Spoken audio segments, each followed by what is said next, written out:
The Broken Meeple, Season 3, Episode 10, recorded on the 8th of September 2019.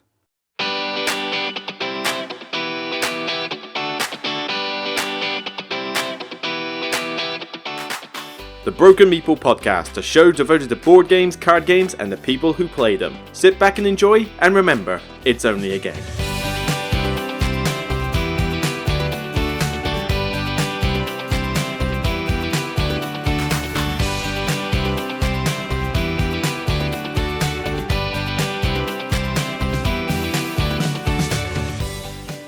After a fairly stressful August, it's nice to get into September, but it wasn't all bad. There was Tabletop Scotland that I got to attend, so here are my thoughts on such a thing. But also, as we get more and more into this hobby, is it possible for us to become a little jaded? Hi everyone, welcome to the podcast for the Broken Meeple. I'm Luke Hector, your host, and only host it seems, and this is basically my ramblings from time to time. Firstly, it is the 8th of September 2019, and today is Tom Vassal's birthday, so happy birthday to you, Tom Vassal. Thank you for everything you do on the Dice Tower. You're never going to hear this message, I know, but I'm still going to say it anyway. But, as I say, on top of that, I'm just glad to get out of August, trust me. I mean, there were some good times in August, and one of those I'm going to get onto in a minute, but all in all, it was quite a stressful month for me. There was a lot going on, both personal, work, and blogging. That just kind of it really was starting to hit a bit of a peak. And, some of them were good things. I was doing the Top 100. Thank you so much to everybody who has watched and chimed in on the comments for that. I do enjoy doing the Top 100, but it is stressful because they're long videos. They take a long time to edit and record and collate the list in the first place and then talk about it. It is a mission to get it done. But thankfully, all of them are done. The entire Top 100 is now online. Everybody is saying good things, and, it's fantastic to see that. Let's see if we can get every single video to 10,000 plus views. That would be amazing. But, I've still got the aftermath video to do as a vlog, so we'll get round to that probably later today, actually. I don't see why not. But this podcast is not about the Top 100. It is about some other topics.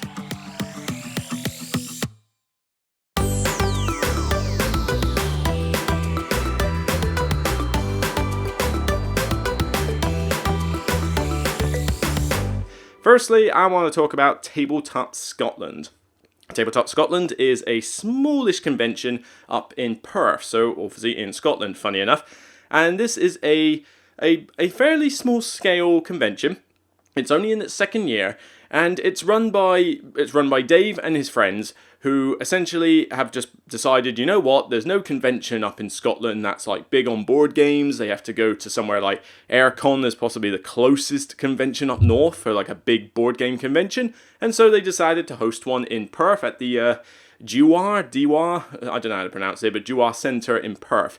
It's, as I said, small scale, and if I was to compare it to other conventions, I would put it as kind of nowhere near as big as Aircon, but it's a smidge. It is bigger than HandyCon in the sense, if you've been to either of those, it will kind of make sense. Maybe I'm thinking more on the lines of ManorCon. They have a few exhibitors, no massive names, but they do have Asmodee and Cold Spring Games and a couple others demoing games. They have a couple of local retailers and some small scale, exhibitors of, RPG material, memorabilia, and some board game stuff as well. But one thing I noticed about Scotland, particularly that area, is that they're very big on war games and, trading card games. So Magic the Gathering and, Warhammer and those various miniature games are big up in that area. And certainly I think they dwarf the board game hobby quite considerably up there. So this convention kind of caters for everybody. It caters for the RPG fans. There's space for them to go and play their RPGs. There's certainly exhibitors who specialize in miniature gaming. There's place for them to do that. And then there's, of course, open gaming and a bring and buy and some demo games being done. So it's kind of a jack of all trades. And it's very much a turn up and do what you like kind of convention. There is a board game library that Darius, who used to do Uncon, he kindly donates his library up there, and it's got a decent mix of games in there. Of course, people can bring their own. There's a huge amount of space for open gaming. If anything, maybe even too much space. I'll get onto that in a minute. But this is for a convention that's only got into its stride in recent years. I mean, this is only the second year of operation. It's getting off on a good start, I have to admit. This isn't a convention that I think is going to sort of dwarf the likes of, say, maybe like Aircon and that, or like the UK Games Expo and things like that. But what this does seem to do is provide a great venue for the Northern and Scottish, side of the UK, because there isn't a lot of conventions up there. So it's good that they've got a good focal point where people can congregate together and enjoy these games. And, some other people will turn up there. I mean, I was invited up there by Dave, very nice of him, and a friend of mine who watches my blog material put me up for the weekend overnight, and that was so helpful because I have to say, I live in Portsmouth. Getting up to Tabletop Scotland is quite an expensive journey for essentially open gaming. That's the main reason I was there, really. I don't need to buy loads of games, I don't need to demo lots of stuff, and I certainly wasn't there for the RPG and the miniatures, so mainly I'm just there to have some fun in open game. It's quite a trek, but that saved me a lot of money. It meant I just had to worry about travel, which was hit and miss. Getting to Scotland's easy. Getting out of Scotland is difficult. That's what I found. But thankfully, that's what tablets are for, where I can just sit there and play Sentinels in the Multiverse, Star Realms, and Through the Ages constantly, and suddenly the time flies. But yeah, it did take me a long time to get home, almost to the point where I might as well have driven. It was getting that ridiculous around Edinburgh Airport. But the convention itself, it's a good laugh. This isn't something that's going to blow your mind crazy. It's not like it's offering something truly unique in a convention. What it's doing is giving you what you enjoy in a convention in an area which doesn't normally have them, and that's a good thing. There's so much space in there. They've essentially got two big halls, like the ice rink hall and another hall next door, and if anything, there was too much space this time round, because what happened was that they essentially doubled the space but not doubled the numbers.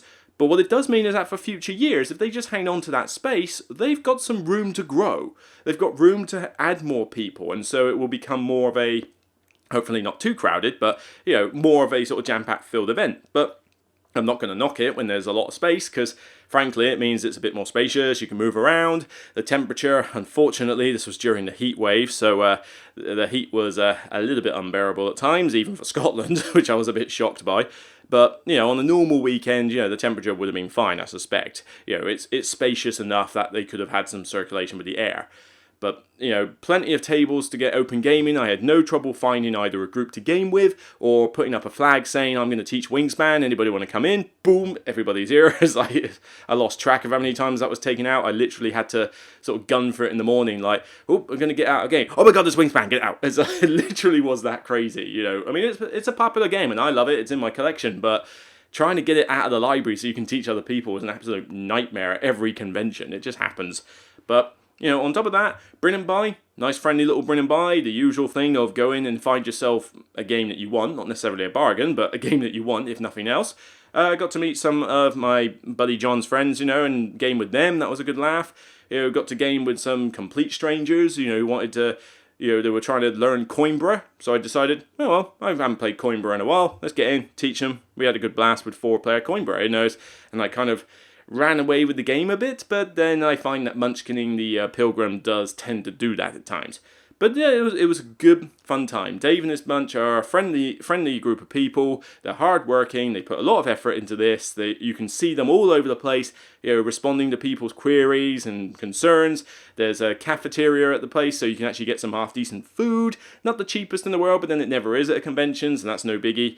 But, you can get some snack food downstairs, or you can go upstairs to a proper little cafeteria where you've got some main meals that you can get, as well as some other snack food as well. You're not allowed to bring your own food in unless it's like pure snack food, which is understandable. So maybe if you're looking for a more healthy thing, you might decide to just, game, then go off somewhere for a healthy meal, and then come back, it's perfectly fine. And it was just nice and pleasant, really. There was definitely a friendly atmosphere. I didn't get the impression from anybody there that they were sort of like, hated to be there, or that they were tired or stressed out or anything like that. Everybody just seemed in a generally good mood, and this is something I tend to find from the Scottish anyway. I've been to a few events that have been up in Scotland, and I've socialised with a few Scottish gamers and that, and they just seem like a friendly bunch. I can't say bad things at all. So yeah, Tabletop Scotland, definitely one that you want to, give a try, especially if you live up in that neck of the woods. I know that your range is limited for board game conventions, so definitely check this one out. It's got room to grow. It's obviously in its developing stages, so, there are wrinkles to iron out, as with every new convention. Honeycomb was the same, and so was Aircon, so was the UK Games Expo. I mean, it started off in a hotel suite, and now look at it. Every one of these conventions needs time to progress and develop and take in the feedback that people give them. And like I say, this is Tabletop Scotland's second year only, and it's off to a good start. So kudos, Dave. Hope it goes well for you.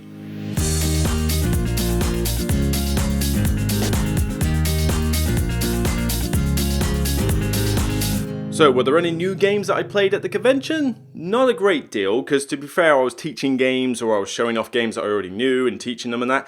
But there was one not new game that I did play that I'll talk about. This is an old game, one that I'd wanted to try for a while, the DC Comics deck building game. Yeah, a lot of you have probably already heard this one, and Cryptozoic and their deck builders where they try to merge them all together and it gets a bit ridiculous, but I'd never played it. I'd only played Marvel Legendary and Sentinels in the Multiverse. So it was good to finally delve into this, what was supposedly a ridiculously simple deck builder. And it is. It is a very simple deck builder. I mean, you are literally just doing what you do. Here's your deck, buy cards, use your power value to buy cards as well as fight villains and the masterminds, well, master villains in a sense, and you essentially just keep going and going and going until all the super villains have been killed, and then you total up the points in your deck. Straight up, simple, and it is a competitive game unless you get the expansion, which I hear is an improvement. I hear that the way to play this game is co-op. Because one thing about this game is that the theme is kind of not really there. Your deck can be mixed up of all sorts of things. I mean, you have your hero avatar, but then you can grab Batman's utility belt and use Superman's heat vision and Aquaman's trident, and then you go and beat up Poison Ivy, and then she ends up in your deck as a useful ally against another It's a little bit off the wall with this theme, but it was simple, it was nice and easy, and it just gave me a little bit of DC flavor. So, if you like deck builders, it's one to look out for. I'm not going to go mad over it, it's not one that I'm going to buy for my collection, but I'd like to try it again with a co-op theme and see if that's any better. But I got enough deck build. I mean, I've got Sentinels in the Multiverse, and I've got Marvel Legendary, and we're going to get Marvel Champions come out from Fantasy Flight any day now, so you know what, I'm kind of good for superhero themed games for the time being.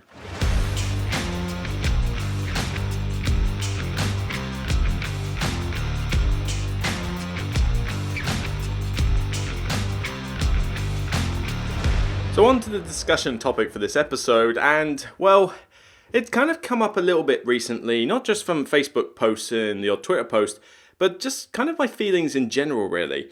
People will comment on Facebook, that, oh, you like these games, great, but you always seem to not like these games, and, are there any games you do like and that? And certainly one thing I do find is that you get these new games come out, and everybody goes, yes, it's a new game, it's fantastic, hype. And then you realise, well, it's fine, but, there's already this one before. And I feel that everyone's kind of heading down that cult of the new route, where as soon as anything remotely new comes out, suddenly it's better than everything else. People will still go on about Marco Polo as a great dice placement game. Alien Frontiers came first and did it better. Why do I need this? And there's various other games like that, where they'll go, well, this is a nice, simple gateway level game. Yeah, so's Splendor. So's Carcassonne and Ticket to Ride. What are these ones doing differently that makes me not want to get one of these old ones? And I think one of the problems is that when you're in this hobby for a long time, I think it's less of a problem for those who don't follow the hobby quite as vigorously as I do, and other reviewers and other people who are really into games.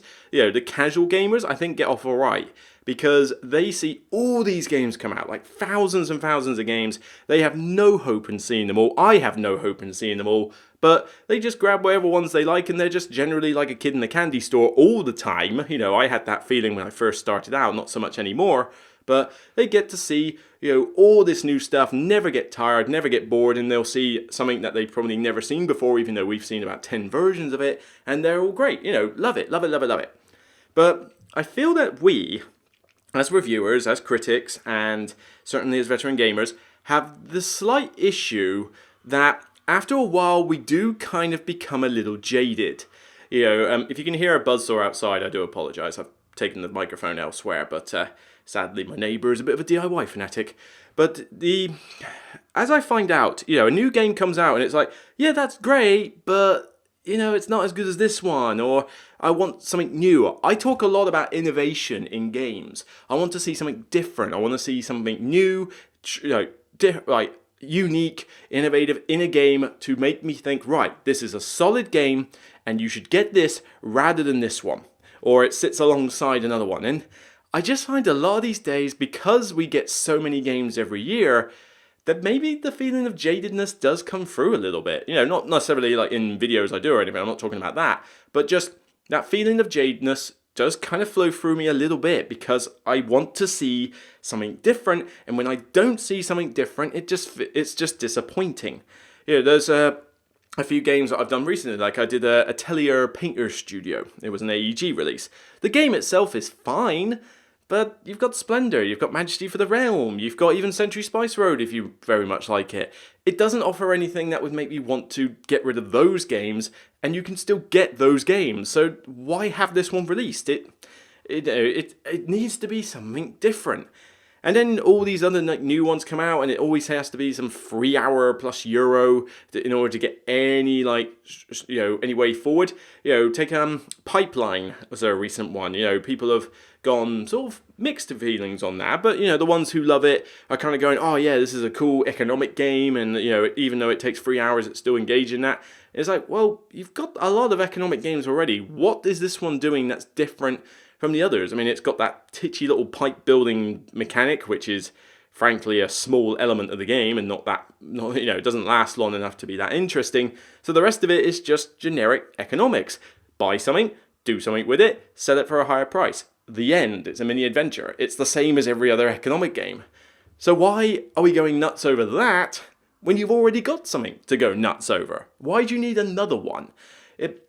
It's kind of hard to explain, but certainly, as the industry gets more and more bloated, I fear this is going to be a problem that's just going to last a while. I'm not going to suddenly get sick and tired of board games. That's not going to happen. But certainly, if we don't curb the releases a bit, I fear that we are going to get into this situation where games just aren't going to impress as much anymore. Kickstarter's going to suffer with this, I see another game come out from Cool Mini or Not, and it's like, oh, another game with miniatures. That's, great, here we go again. And, I've got Rising Sun, I love the game, but the more and more I just see another Kickstarter with a ton of miniatures. And granted, my willpower has broken now and again. I backed Aether Fields and Tainted Grail, but then to be fair, I wanted to get more into Awakened Realms stuff, because I liked this War of Mine, so I wanted to see what else they had. But certainly, I'm kind of like, yeah, did I need to back them, or could I have just done without them? I don't know. But then saying that, Aether Fields did sound like it was offering something unique, and the same with Tainted Grail, so I was definitely intrigued by those. But every time I see we got another reprint of Zombicide coming out, oh, have we? It's like, as if we haven't got enough Zombicide stuff. It's just getting old. It's kind of odd.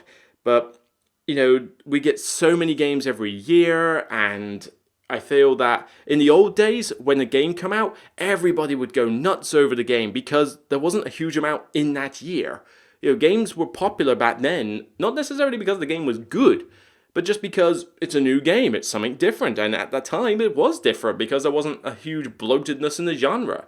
I'm not a fan of the original Lord of the Rings co-op game, but, it's probably the first co-op game that came out that was taken on widely, and then 2004, you get Ticket to Ride, like the ultimate gateway game that no one was comparing it to anything else, really. 2008, you then get what you get? You get like Pandemic, and the co-op genre completely explodes. All these new things in gaming at times when games were not released at such a rapid rate. Now you get small publishers everywhere, small designers coming out of the woodwork, and publishers, I feel, are just literally churning out game after game after game because they have to hit some quota each year. I respect the publishers who take their time with the game, really develop it, really make it a good thing, and then release it. But when you just see the same old stuff being churned out of the machine, operated by a monkey, it does get a little bit grating at times. You want something different, something new, and when you don't get it, it's a problem. And in terms of my reviews, it's certainly something I have to factor in. I review a game and I'll go, yeah, this is pretty decent. But this one does it better, and I'm trying to give an objective view to those of you who want to consider whether you want a game or not. And I have to give you the gospel truth that a game may come out and I can say, it's a good game, but you have this alternative. A good example is one that I've got on the table recently is Bosk. The new game about putting trees on a board and then leaves falling off the trees and doing area control. Okay, it's got some similarities to photosynthesis, not entirely the same thing, but I play it and I go, yeah, this is okay, but, I prefer photosynthesis for this theme and style of game, and I can say that Bosk is decent enough to get, but, well, I need to give it a few more plays first. This is based on first impressions, but, I can say it's fine, but then there's this alternative, and then I'll be saying, well, maybe you should get that alternative instead. At least I'm giving you options. But again, I just want to see more innovation, more uniqueness with the games. And when there is that sort of thing, I love it. I love it when games come out and do that. And it's not like I'm not looking forward to new games, but certainly I remember when I first went to Essen, the first time I'm there, I was the kid in the candy store. I mean, I was just going goo goo gaga over everything. Like looking around, you could hear, whimsical music from Danny Elfman in the background. It's like, here we go again, here we go again. It's just weirdness as I'm going around looking at all these games that I've never seen before. It literally was an eye-opener. Now when I go to Essen, I'll be there this year. I've got my press pass and all that already, and I've sorted out my green sticker for Germany and all these other regulations for driving around Germany, it seems. But it's like, just let me in Germany. I'm a nice person, really. But as I go to Essen this year, I go on Tabletop Together's tool. Check out their website. It's a great way to kind of sort out what games you're thinking of getting when you go to a convention.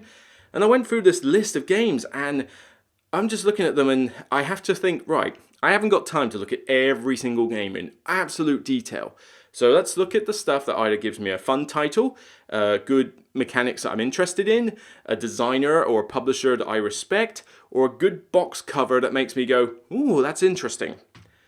And yet, as I go through the list, the amount of games that I'm just instantly going, ignore, because they just don't get the basics down. The title will be generic, I mean, if I looked at, they did a reprint of Kalos recently, and I'm not a big fan of the Kalos Euro game, but what's the new one called? It's like Kalos 1303. What is the point in putting the year? Honestly, I hate years when they put them in games. It's stupid. But if I'm scrolling down the list and something comes across and it says Kalos 1303, I'm going to ignore it instantly because that's such a boring title. And then you look at the box cover and it's nothing great either. So, you look at the box cover for something like Sentinels in the Multiverse and it's got vibrant colours and superheroes on it and it's imposing the villain figure and it's like, whoa, okay, nice and bright and colourful box. I want to look at that a little bit more. You can tell it's superheroes, you can tell it's colourful, you can tell it's going to be an interesting card game. It's like, go for it.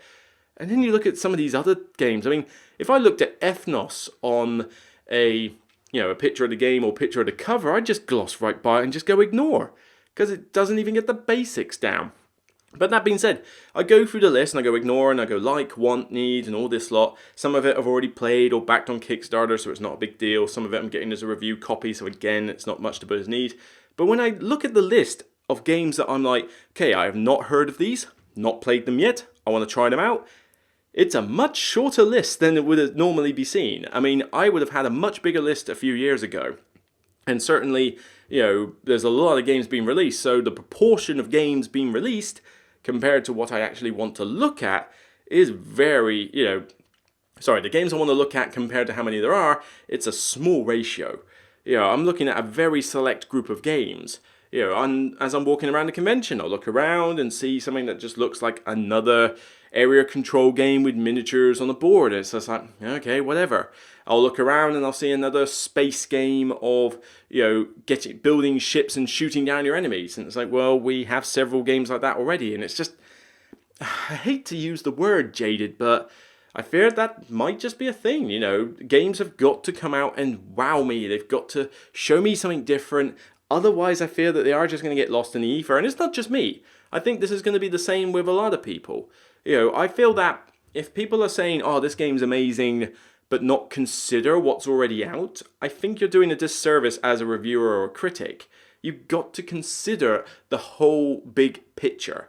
What games are already out? What can others get? What alternatives are there? Now, if the game is completely out of print, fine. That's not a problem. The game's long out of print, then fine. If a new one comes out that's similar to it, then you can go, well, great.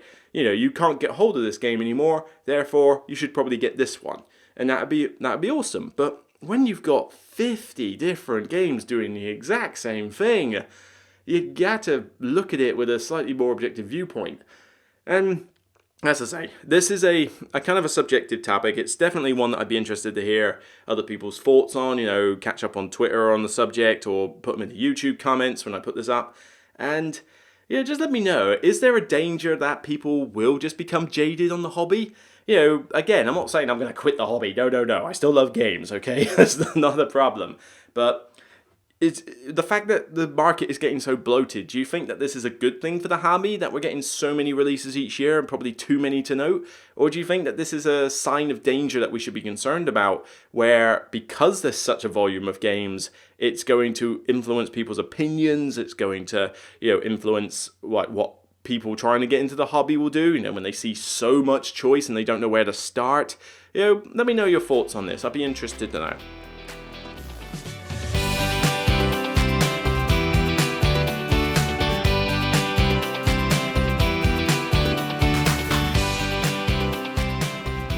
So that's it for this episode. I'll try to get the next one out quicker as I normally keep promising, but like I say, I am trying to find the time for these. But I hope that little discussion and my thoughts on Tabletop Scotland were good for you. I'm going to sign off now and get on with possibly doing the vlog for the aftermath of the top 100. I could do with getting that out. The review for Old West Empresario will be going up, probably by the time I put this up. It's probably already up by now, but there should be another anthology on its way very soon as well by the time I upload this.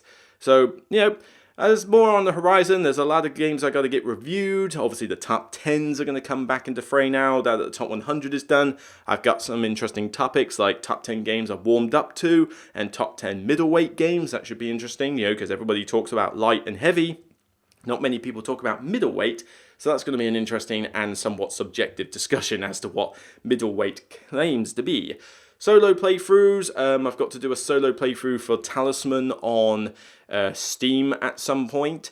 Paul Grogan wants to do a playthrough of the Lord of the Rings adventure card game on Steam at some point. That'll be a good laugh. I've been playing that recently, actually, and it's definitely not the Lord of the Rings LCG. It's kind of its own beast. It borrows elements, but it is a streamlined, simplified version of the Lord of the Rings LCG, and good enough to be its own game. But I've got a slight addiction to it at the moment, I must admit. I've played for a couple of quests, and I'm like, it's simple, but it's addictive. I quite like it. So far, so good. And what else would there be? No more anthologies expected for a little bit. I've already mentioned tabletop solo play. I do need to do one for Small Islands at some point, so I will try to fit that in. A lot of it is just time at the end of the day, and the closer we get to Essen, the more games that are going to get released, which is something that I might have to do more anthologies for, or just do some very quick reviews. We'll have to see. Or I'm just going to have to cherry pick the best ones and give maybe a vlog on games where I don't want to do a full review of them, but I just want to talk about them quickly. So maybe that's an idea. I don't know. Let me know your thoughts. But anyway, that's all for the future. I need to sign off now and get on with other things. So take care. I'll speak to you on to the next Broken People podcast. This is Luke Hector signing off. And remember, as always, it's only a game. Have a good day. Thank you all for listening to my content, and I hope it was enjoyable for you. If you want to catch me at other sources, then there's plenty to choose from. Facebook, Twitter, Instagram, and YouTube. You can find me at all of these places. Just search for The Broken Meeple on Facebook and you will find me. Same for Instagram. On Twitter, you can catch me at The Broken Meeple. On YouTube, just search for The Broken Meeple and you will find my channel full of videos about top 10s, reviews, solo walkthroughs, and all sorts of other things besides. Of course, you can subscribe to this podcast via the RSS feed on soundcloud.com. This is where episodes will be posted in the future, as well as audio-only feeds on YouTube. The Broken Meeple is a proud member of the Dice Tower Network. As always, remember my motto, it's only a game.